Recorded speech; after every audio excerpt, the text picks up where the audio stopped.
everyone, this is Dawn McCaw from the Career Resource Center, and I am the liaison to Fine and Performing Arts. Welcome to another session, Friday session of Arts Chat. And if you're just joining now, I'm Dawn McCaw. Thank you for joining us for another session of Arts Chat. And today I am privileged to have Gabrielle Bouissou join us, and I'm going to just have her jump right on. Okay.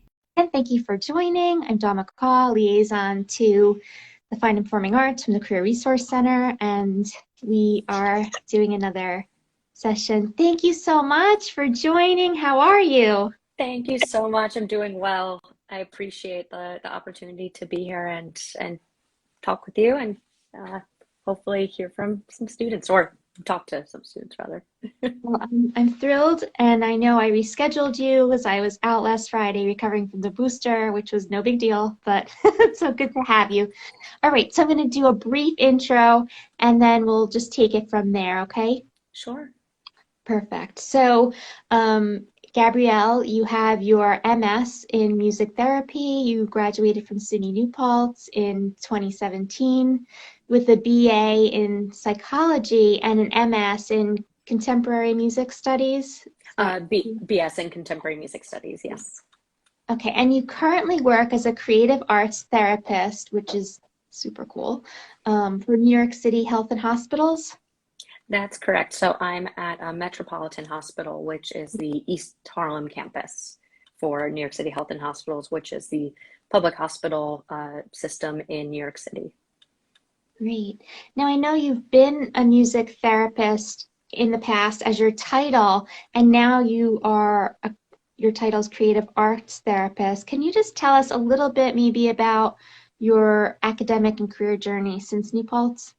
Absolutely. So since going to New Paltz, and I actually transferred there from another university, I went in knowing that I wanted to pursue music therapy in the graduate program, and knew that taking some coursework in the undergraduate program would make for an easier transition. Additionally, I knew I wanted to work in some sort of setting that focused on psychology. So that's why I also pursued the psychology major.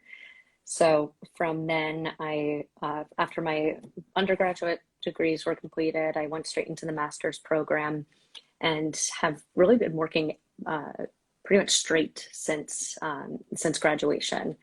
I completed an internship that then I was offered a research fellowship, then started a job at the program where I was, and recently transitioned to this job now. Great, that's great. Did you see an uptick in requests for your services during the pandemic, or the early you did? Yeah. Absolutely, absolutely. I'd say especially since the pandemic, there's been there's the pandemic of the virus itself, but then also the challenge of isolation, of loneliness for a lot of people. And so with the advances in telehealth, that brought up several opportunities, but especially now, I mean, hospitals obviously weren't able to shut down during COVID. So it meant having to adapt the ways that we work and to be really even more involved in patient care during that time. So I just say it's been the second, maybe it was like March 15th of 2020 was when it started getting very, very busy. Wow. So I know, a lot of students, current students are probably, familiar with what a therapist does. But can you talk a little bit about the difference, and what are some different things you do as a creative arts therapist? Absolutely. So as a music therapist, a board certified music therapist, I utilize music as another forum or another venue for going through the therapy process. So oftentimes it can be really challenging to discuss difficulties, issues in one's life, and to bring out a modality that doesn't require the use of words, right? The use of having to figure out how do I describe this in a vocabulary that feels kind of limited to some degree? You know, there are only so many words, there are only so many ways that we can put them together. Why not open it up to opportunities of using the qualities of sound, the qualities of meaningful music, of metaphor, of really all the things that make music something that people really gravitate towards during times of challenge, and utilizing that um, perhaps in conjunction with talk therapy, but sometimes a lot of the work is just in the music itself, of the self-expression, of the ability to release tension, the ability to um, again step away from a need to explain and create uh, this narrative of one's experience and find another way of exploring it. That's fascinating. I actually never thought of it in terms of the, which is silly, but the value of the self-expression by the client, because I would think of it in terms of the therapeutic value of like listening to music. And this, I mean, 100 years ago, I had a car accident and was afraid to drive after for a while. I mean, it was like I was in between college and grad school. And I remember to like, I just started walking and listening to Sheryl Crow. And then I would play that, and it just happened because I liked that music. I was listening to it all the time, and it was on like the cassette tape and my Walkman. And that was not a man walking next to me, my Walkman. And then I would play that tape in the car, that cassette, and I remember feeling calm enough. And so whenever I hear that music now, I think of that time. But it worked well for me, and I didn't even really know what I was doing. So I think that's the way I associate with music therapy, to use it as to calming, and but to express yourself in that is also so interesting. Yeah, and I have to say something I really do love about this career is that it's something that it's not just one thing. So it could be Mhm. self-expression through creation of music. It could be, you know, the really thoughtful act of listening to music that can help modulate an emotional experience or even a physical experience. Um, there's so many ways. I mean, it's used in really from birth to end of life. A Yeah. pro, my previous job, I was working in a hospital where there would be one day where I'd be working in the neonatal intensive care unit with premature infants, and maybe later in that day at someone's bedside and in hospice care who's in the act of transitioning to death. So being Mhm. there for both of those moments and really everything in between.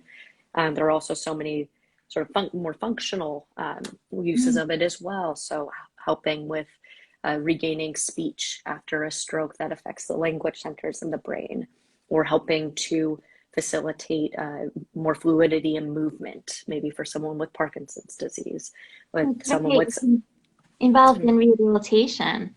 exactly, yes. Really, and I'm thinking, just as you're talking, for like Alzheimer's patients, it might be comforting and a way for them to, I don't know if they remember or, but at least, something enjoyable for them.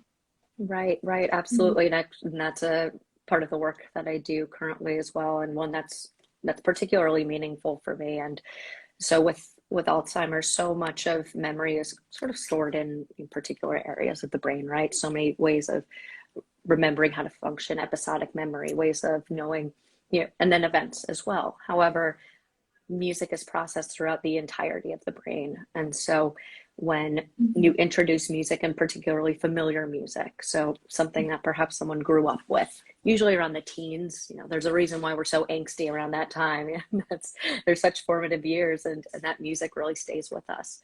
And so using some of those songs can be a way to really ground to the present. So you may have someone who doesn't remember the names of their children, or can't really name where they are in that moment, but they're able to recall many of the lyrics to these songs. That's really special. Um, so, I know you're a certified board. music therapist, but with the creative arts, what are some other modes of working or mediums of doing your work with clients? Right. So the LCAT, or licensed creative arts therapy licensure, is one that's specific to New York State. So if you are wanting to practice a psychotherapy, whether it's music psychotherapy, art psychotherapy, drama, dance movement, etc., it's actually required in the state of New York to get additional supervision hours. So, for instance, I I work in a program, a hospital program, and most in New York City, if you are one of the therapists there, you have to be licensed as such as a psychotherapist. And so I had to go through additional training there. So I still practice music therapy, but I worked alongside creative arts therapists from different disciplines. So again, there are art therapists, there are dance movement therapists, there are drama therapists, etc. Utilizing all of these different modalities to be able to tap into really all patient needs. I, as a music therapist, I couldn't practice art therapy because I didn't receive the training for that. However, it's great to have sort of this licensure as an umbrella, as a way to really connect these different creative arts modalities and find ways to integrate different components of the work with everyone involved, to again be able to offer as much as we really can to the people that we're working with. That's great. Would you say creative arts therapy would include taking people out into nature for walks or not really? So that could potentially be part of, Yeah. part of how it's practiced. It's less so, again, less so when we think of creative arts therapy, an exact, like, this is an instance of it.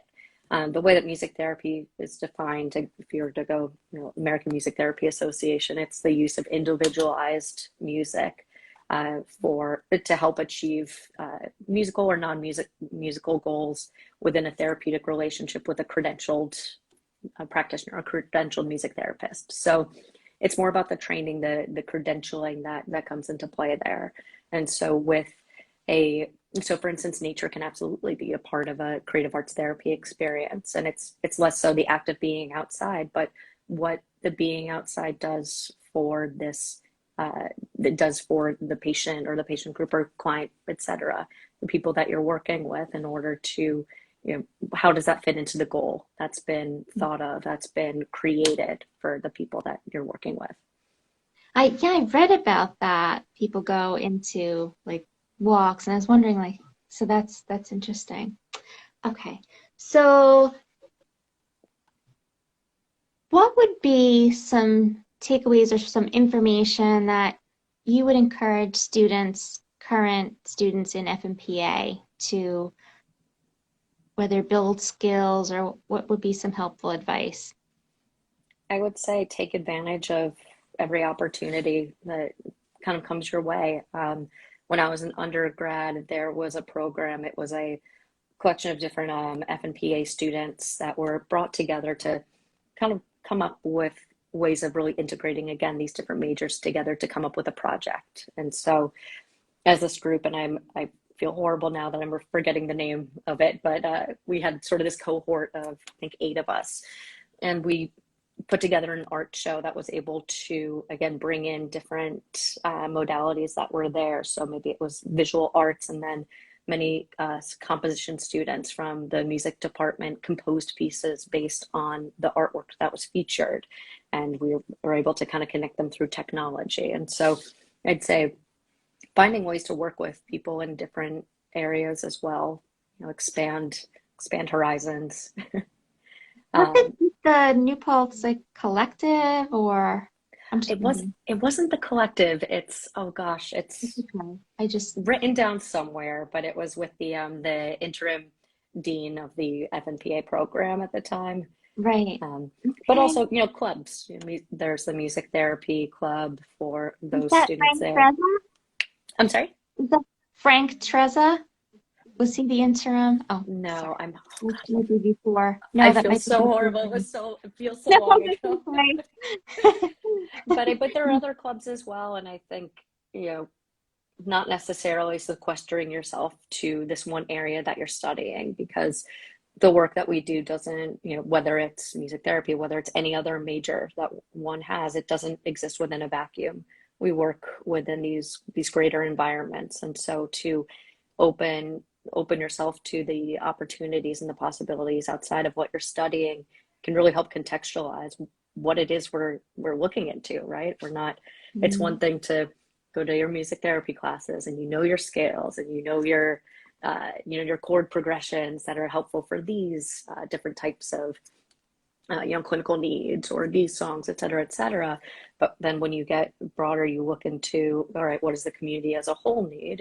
It helps to say, okay, how can I bring this in? How can I bring in, the additional components of the world at large to make this work not just, I guess, be one dimensional. Right, great. I'm also thinking sometimes it's not always apparent how much you use like administrative skills and other skills on the job that then maybe you think back, oh, maybe I should have developed this when I was in school. Can you think of any of those skills that would be helpful for students to start I gaining more mean, experience in? I guess time management is a big thing, and also being on top of all of the coursework you have and making sure you're taking the right classes. And if, you have a goal, if you're, for instance, studying music therapy and you want to be a music therapist in a New York City hospital, you're going to get, you're going to have to get the LCAT. So starting to do that research beforehand of, all right, what are some of the requirements that are going to be necessary? Collecting all of the documentation that you're going to need. Um, Keeping organized, I guess, just in general. I'm very lucky in that my position, I don't have to worry so much about billing and all of those real fun tasks that come in with more of a private practice lens of work. But that would absolutely be something relevant for someone who is interested in that type of work. So I'd say, yeah, organization is something to get started with early so that it's not overwhelming when it's actually necessary for, professional movement forward. I know good organizational skills and time management help while you're a student, but then continue on. You continue to need them, and you're like, oh. Yeah, I would argue more so. Mm-hmm.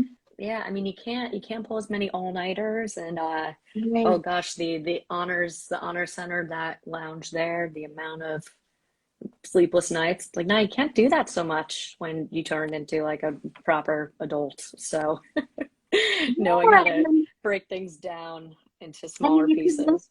back onto your undergrad and think, oh, that's something that it's really would be good to, really try and master that as much as possible because you do continue to use it. Definitely. Well, thank you so much. I'm just trying to think, were there any internships or practicums that were really helpful or you want to share experience? Sure. I mean, I really think all of them were. The Hudson Valley is just such a great place to be because it's accessible to, you know, more cities. So obviously, New York City, I did an internship at the Louis Armstrong Center for Music and Medicine, which is a program based at Mount Sinai Beth Israel. So I did an internship there, and that's actually where I continued with a research fellowship and then later employment. But while at New Paltz, I did my very first clinical experience was actually at Health Alliance of the Hudson Valley in an adolescent partial hospitalization program for adolescents coming in with psychiatric needs that don't necessitate an inpatient stay, but needs a little bit more than something that's just outpatient. So we got a daily program with kids, and that was for me sort of the moment where it was confirmed within, like, this is what I'm supposed to do. So, but and what's kind of great too about the experience is that uh, we have to have different types of clinical experiences. So I also worked in hospice care, which was really, really beautiful. And that was Hudson Valley Hospice, which is such a really, truly incredible program with I feel like a couple of New Paltz alum working there as well. Um, and Elizabeth Seton Pediatric Center, so a medical center as well, working with children. So there are so many opportunities for different internships. And so that was something that was exciting to be able to have these these opportunities and really some level of choice too. Not just, all right, you have to go here to fulfill this, but rather where is it that you're hoping to see yourself, and really sort of tailoring the progression of these clinical experiences to best suit yourself for preparation for the professional world. Yeah, it's great. It's so important to find out that, be able to get a little experience in different, with different age groups and populations so you know what's a fit for you. And sometimes students don't know, like, for what population for a number of areas of work, whether it's education or doing, creative work and so many times you just know, yeah, you have to try it out and then you figure it out. I know I did some substituting years ago, and I knew I worked well with small children, but I was physically exhausted after spending the day with them. And then middle school, I was mentally exhausted with the challenging authority. And high school was fine. And so I realized I would never teach middle school if I got certified in teaching, but I knew people who that was just amazing to them, and they were such a fit. And that's what the students deserve as well, somebody who's passionate. So yeah, it's always, I think sometimes students are, I don't know what population. It's like, that's okay. You just need to do the practical to Right. figure it out. Yeah, I think Really there's so much funny. value in yeah, so much value in figuring out, there's obviously so great to know what it is you do want, but figuring out what you don't want, I think, is equally as important because if there's nervousness about, do I pursue this because I don't like really want to, uh, you don't really know until you're in it, until you are substituting and those middle schoolers are, ooh, really mean, or and I took a bunch of steps before. I mean, prior to this major, I was at another university. I was a classical violin performance major. Was decided nope, that wasn't it. Then I was a psychology and cognitive science major with an emphasis in the cognitive neuroscience of music and music cognition at another university, and that was also like it was very much research behind the scenes, and so it was gradually figuring out, right, I want to use both of these things, but within a context where there's sort of that direct impact on the people that we would be doing this research for, these performances for. Oftentimes, as a performer, you're so separated from the audience. There's not that intimacy, and with research for music cognition, it's really incredible to do that work and to find it all out. But for me, it was difficult to not be able to take what was being researched and apply it directly to these clinical populations that are in need. So that's Yeah. where it all kind of came in. That's so huge to figure out. So yeah, thank you for sharing. So is there anything else you wanted to share, or you've shared a lot, but I just want to give you the opportunity to say anything you were thinking of possibly sharing. Um, just that I really, really enjoyed my time at New Paltz. I feel like I got so much out of it. And again, I think oftentimes it can be challenging to navigate so many resources, especially when they're present. But once you do, it's all kind of worth it, right? Finding out, all right, this is a club that I like being a part of. This is an opportunity. I was able to receive a grant during my graduate studies as a graduate assistant in order to pursue a training in neurologic music therapy and to have that paid for. And so the opportunities are there. It can be overwhelming uh, to take advantage of all of them, but they're they're present. And so I'd say, New Paltz has so much to give, so take it all. And I I think still that's think great of all the advice. things I could have, but Well, yeah, and any from wherever we went, but New Paltz has that real small college feel, which is nice, and lots of ways to get involved. And I think sometimes you don't realize it till you get out into the working world that not every workplace, you don't have the time or the resources for yourself to be so involved and get involved. It's sometimes you think that'll always be like that. And you're at a hospital, I'm at a university, obviously, so there are opportunities, but yeah, it's never this is a unique time for students to be involved, even though the pandemic is another unique time. Right. Yeah, it's all, despite that, I feel like it's all in, like you said, it's all in arm's reach because it's in this small campus. It's sort of there sitting and waiting to be used, to be taken, to be experienced. Well, thank you so much. I don't know, Gabrielle, if you're on the Orange and Blue Network, which is how it's a platform where you would be able to connect with other alumni on the platform. And then if students wanted to potentially connect with you, you'd have like a conversation or even, online or email. But I'll send you the link if you're interested in getting on that. And thank you so Absolutely. much for being a Th- guest and have a great weekend. Thank you so much. I appreciate it. And you too. Bye bye. Thank you. Bye.